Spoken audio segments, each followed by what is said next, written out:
Yo, this is Dak. And this is Cloud. Today we're going to be doing a review on the evolution of combat. For those of you that haven't seen it yet, RuneScape underwent a huge change to the combat system. This also affected many other features of the game.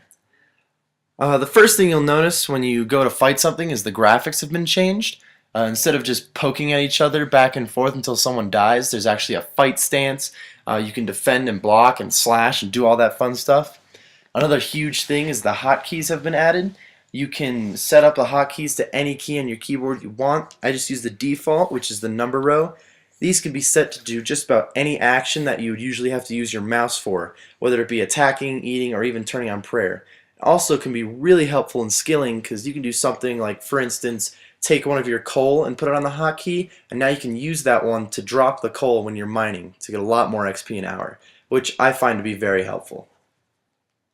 Abilities are another helpful tool that's added to your hotkeys. There are tons of these abilities. They can be used to attack, stun, and even heal you. There are abilities for all of the types of combat, including health and defense. There are three types of abilities. There's the basic abilities, threshold, and ultimate abilities. Basic abilities you can use at any time, they don't require any adrenaline, and they help raise the adrenaline bar, so you can use something called threshold abilities. Threshold abilities are when you're at 50% adrenaline, you can use it. It drains some of your adrenaline, but they're also more powerful than basics.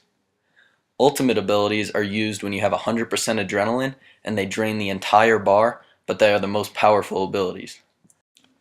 You can fight similar to the old RuneScape without focusing on abilities if you want to. There are a couple of abilities you can use to help you do this. Regeneration is an ability that can be used as long as you're not in combat. Regen will heal you using whatever is in your adrenaline bar. Momentum is another ability that's an ultimate, and it dramatically increases the rate that you damage an opponent with normal attacks, and it also lasts for 20 minutes. But it will stop if you use another ability. Some abilities have special requirements, like a two-handed weapon or even dual-wielding weapons, which is another part of the update.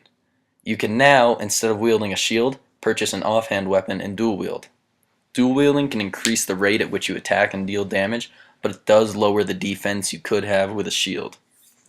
Another large part of the update are weaknesses. The new style of combat really focuses on weaknesses and gives a strong advantage if you use them. I'm personally a little upset with them, but just because water fiends and black dragons are now weak to range, and that's not generally a skill that I use too often. When you're fighting a monster, you can open up the combat interface and it'll tell you right there what the weakness is and what you should be using to attack it. Another thing that kind of upset me about the update is protection prayers. Both protects and deflects now stop 50% of damage dealt instead of 100%, which makes a lot of AFK fighting hard to find. The EOC offers every defense item to have a life bonus, whereas the old combat only had Torva, Pernix, and Virtus. Included with this part of the update, the damage rates have been changed.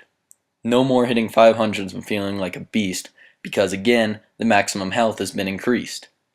You can nearly double your health with a good set of armor and have 8,000 plus life points.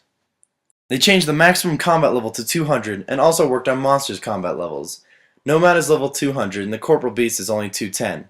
This makes combat a little more fair for those people who are unable to solo Nex and the Queen Black Dragon. Now it does not take as much preparing to kill a monster that used to be 1,000 levels over you. The new update has taken some things away, like special attacks, and it's changed many other things, like armor bonuses. The Grand Exchange has taken a major hit from this. Items like Dragon Claws and Whip Binds are now under 1 mil, whereas they used to be over 10 mil. A lot of prices have been changing, and it's tough to get used to it at first, but they are slowly evening out as time goes on. There's a lot of other minor things that are involved in the EOC, but these were the main points that we noticed. Be sure to like, comment, and subscribe, and stay tuned for some new upcoming videos. Don't forget to follow us on Twitter.